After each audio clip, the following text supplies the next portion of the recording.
세계로 열린 축복 방송을 시청하시는 시청자 여러분 반갑습니다. 오늘도 이 자리에 함께 하신 동역자 여러분들 반갑습니다. 오늘의 하나님의 말씀은 창세기 1장 16절에서 27절 말씀 봉독에 올리겠습니다. 하나님이 가라사대 우리 형상을 따라 우리의 모양대로 우리가 사람을 만들고 그로 바다와 고기와 공중의 새와 육축과 온 땅에 기는 모든 것을 다스리게 하자 하시고 하나님이 자기 형상 곧 하나님의 형상대로 사람을 창조하시되 남자와 여자로 창조하시고 본문 말씀 창세기 1장 26절 27절 오늘 말씀의 제목은 하나님의 거룩한 글작품, 거룩한 글작품.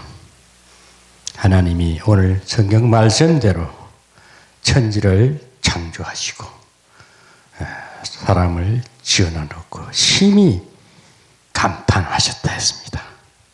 창세기 1장 1절에는 하나님이 천지를 창조하시니라 이렇게 하시고 1장 31절에는 하나님이 그 지으신 모든 것을 보시니 보시기에 심히 좋았더라. 이렇게 아버지 하나님께서는 창조자로서 자기가 작품을 다 만들어 놓고 그 만든 작품에 감동하셨다. 감탄하셨다. 그 창조자이신 하나님이 저와 여러분을 이렇게 감탄스럽게 지으시고 오늘 이 순간도 우리를 바라보면서 처음에 아담을 만드시고 하와를 만드시고 감탄하신 것처럼 우리를 이렇게 지금도 우리의 모습을 바라보면서 감탄하고 계신 줄 믿습니다. 제가 우리 세계로 열린 축복 방송을 통해서 이렇게 말씀을 증거할 수 있는 것은 하나님의 지극하신 은혜와 능력입니다. 쭉 지나온 설교를 매달 한 6, 7개월 하면서 뒤돌아보면서 나름대로 하나님이 쓰고 계시구나. 이 자체도 하나님이 보시기에 힘이 좋았더라 하신 줄 믿습니다. 그래서 제가 늘 우리는 죄로 인해서 타락된 존재였지만은 하나님은 영이시고 사랑의 하나님이시고 창조하시는 하나님이시기에 또 이렇게 공동체를 사랑하시는 하나님이시기에 오늘 이렇게 우리를 타락된 우리를 늘 사랑하기 때문에 또 치료해 주신다는 것입니다. 그래서 제가 날 시대의 메시지가 무엇이 가장 합당할까? 오직 타락되고 병들고 찌그러지고 망가지고 죽을 수밖에 없는 이런 존재를 그분은 사랑이시라 또 치유하시고 자꾸 자기 형상을 회복해 가시는 것을 생각할 때에 얼마나 감사한지 모르겠습니다. 그래서 우리가 이렇게 치유되고 치유란 것은 성령의 점진적 치유사역, 성화사역이지요. 그 성화사역에 우리는 정말 망가진 신세였지만 그분의 성령에 의지하고 순종하니까 이렇게 새롭게 또 회복된다는 것을 생각하면 얼마나 지극하신 하나님의 손길이 오늘 또 함께 해 주신다는 것입니다. 그래서 우리는 이 시대에 무슨 메시지보다도 치유의 메시지가 가장 절실하구나. 그래서 우리가 영적으로 자꾸 회복되면 건강한 영성인이 되는 것입니다. 과거에는 율법주의적인 율법 아래에 있던 정말 애굽에서 출애굽해가지고 정말 하나님만 바라보고 있는데 망가진 모습, 병든 모습, 피폐된 애굽 근성 때문에 늘 우리는 하나님의 영광에 들어가지 못했으나 늘 찌그러지고 상한 심령에서나 자꾸 하나님은 그래도 우리를 인도하시면서 자꾸 성장시켰다는 거야. 성장시키고 치유했다는 거야. 그러니까 이젠 그 철없던 그 모습이 성숙한 영성인이 되는 것입니다. 아주 어른스러워지고, 에베소서 4장 13절에 보면 그리스도의 장성한 분량에 이렇게까지 한다. 완전하지는 못할지언정 좀 철든 영성인, 철든 기독교 신자가 된다는 것입니다. 그래서 오늘 우리가 이제 어느 정도 인생의 인격의 모양, 영성인이 되면은 세상을 바라보는 기독교 세계관이 확 열리는 거예요. 제가 지난주부터 기독교 세계관에 대해서 기본 구조에 대해서 신관에 대해서 제가 말씀을 하고 오늘은 인간관에 대해서 말씀을 전가하는데 이 인간, 하나님이 지으신 인간, 이 인간을 하나님이 오늘 창세기의 1장 1절에 1장 31절에 지어놓고 보시니 힘이 좋았더라. 이 말씀이 오늘 우리에게 적용된 줄 믿습니다. 우리 삶에 적용되고 우리는 또 변화가 일어나야 돼요. 많은 지식으로 믿고 알되 마음으로 우리가 믿어지지 않으면 변화가 없습니다. 적용이 안 되면 우리는 삶에 적용이 돼야 돼요. 그래서 우리가 영적인 영안이 열리는 건 열려야 되는데 기독교 세계관, 세상을 바라보는 눈이 이제는 육신의 눈을 보면 우리가 보이는 반경밖에 볼 수 없지만 마음의 눈을 보면 전 세계를 하나님이 그 장엄하시 위대하신 그 하나님의 심정까지도 헤아려 볼 수가 있는 것입니다. 그래서 우리가 세계관이 열려야 되겠다. 그래서 제가 기독교 영성에 있어서 우리가 통전적, 성서적 세계관이 필요하다. 오늘 여기서 잠깐 언급하고 싶은 것은 통전적 성서 세계관이란 자신과 자기 주변 세계, 또 일어나는 사건, 상황 등을 성경이 보는 대로 인식하며 판단하는 기독교의 포괄적인 전체의 틀을 말하는 것입니다. 그래서 우리가 하나님의 뜻에 온전히 순종함으로써 존재의 전인성과 모든 사람의 영역에 하나님의 통치가 확장되고 완성되도록 기독교 세계관으로 세상을 보는 훈련이 끊임없이 요구되어야 하겠습니다. 그래서 우리 통전적 영성, 성서적 세계관이 우리가 좀 영성신학을 공부하다 보면 이런 특이한 용어도 있습니다. 그래서 우리가 신학 공부할 때도 참 잘 배웠지만은 이제 실천적인 신앙, 삶에 있어 직접 적용되고 그 적용이 또 변화되고 거룩한 형상으로 하나님이 오늘 말씀하신 대로 거룩한 글작품이 돼야 됩니다. 정말 우리는 글작품입니다. 우리가 또 한 부분 아주 치유받지 못하고 회복되지 못한 것을 자꾸 만지시는 성령 하나님 얼마나 감사합니까? 그분이 오늘 여기에 계시고 날마다 우리 인생을 주관해 주시고 계신 줄 믿습니다. 그래서 하나님께서는 시편 121편 3절에서 4절에 보면은 여호와께서 너로 실족지 않게 하시며 너를 지키시는 자가 졸지 아니하시리로다. 이스라엘을 지키시는 자는 졸지도 아니하고 주무시지도 아니하시리로다. 그분은 잠도 없어요. 하나님은 잠도 잘 줄 몰라. 잠도 좀 자면 되는데 잠도 없어요.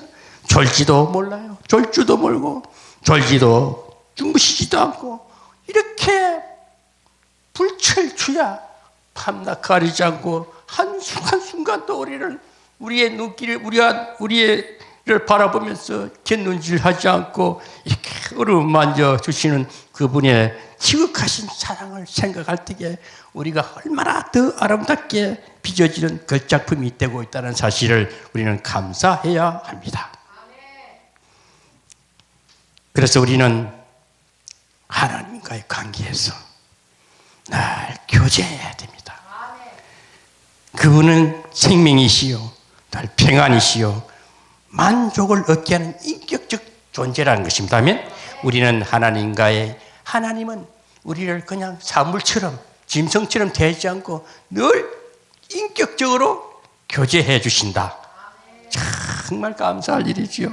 우리는 조금 사람끼리 싫으면 때로는 내 마음에 안 들면 멀리 할 수도 있고 등한히 할 수 있지만 우리 하나님은 인격적으로 교제해 주신다. 그리고 우리는 어떤 존재일까요? 인격 하나님과 나 사이는 인격적 존재다.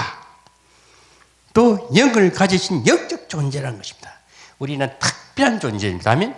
특별한 존재, 특별한 존재이기 때문에 하나님의 영을 받은 하나님의 특별한 존재이므로 하나님의 영광을 드러내는 존재라는 것입니다. 우리는 오직 우리의 삶은 하나님의 영광에 드러진 산 제물이 된 줄 믿으시기 바랍니다. 그래서 우리는 철저히 하나님을 의존해야 됩니다. 세상 어떤 것도 세상을 뒤돌아볼 거 없어요. 저는 하나님을 만나고 모든 것을 내려놓고 미리 욥처럼 망하다 보니까 정말 하나님밖에 보이지 않더라고요.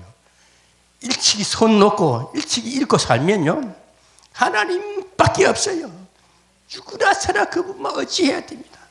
그러다 보니까 그 연단을 쭉 지나다 보니까 한 20여 년 지나다 보니까 이제는 하나님께서 평안으로 함께 하시니까 얼마나 평안하고 좋은지 모르겠습니다. 오늘 여러분 그분을 끝까지 의지하고 따라가는 의존적 존재임을 실감하시기 바랍니다.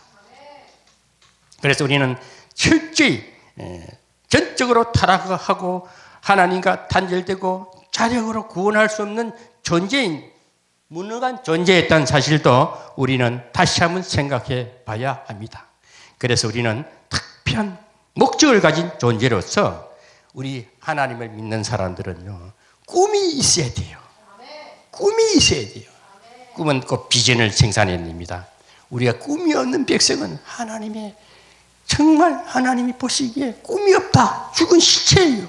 우리는 구원의 생명의 영을 받았고 평안의 만족을 누리고 의존하는 존재요 인격적인 모든 것을 다 가지면서 꿈이 없다면 말이 됩니까? 꿈을 가지셔야 됩니다.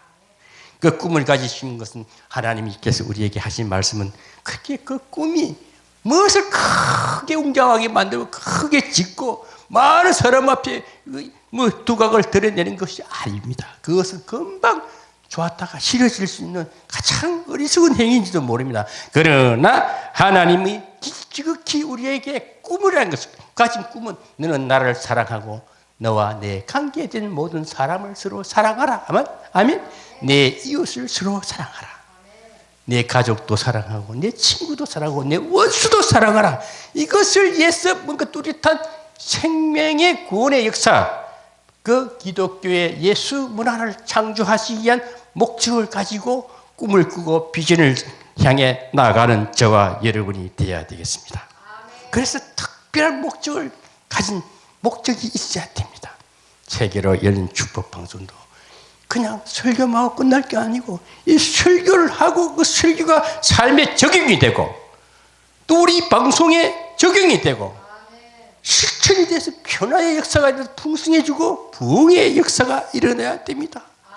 이 말씀을 듣는 유튜브 방송 시청자들도 그냥 저 사람 설교 잘하네 못하네 평가로 끝날 것이 아니고 하나님이 저 사람 저 목사를 통해서 말씀하실 때에 나도 내 삶이 기뻐야 돼 행복해야 돼 하나님의 영을 가진 특별한 존재임을 늘 인식하고 이 통전적 영성으로서 세상을 바라보면서 늘 풍성하고 자유롭고 기쁘게 평안하게 살아야 될 줄 믿습니다.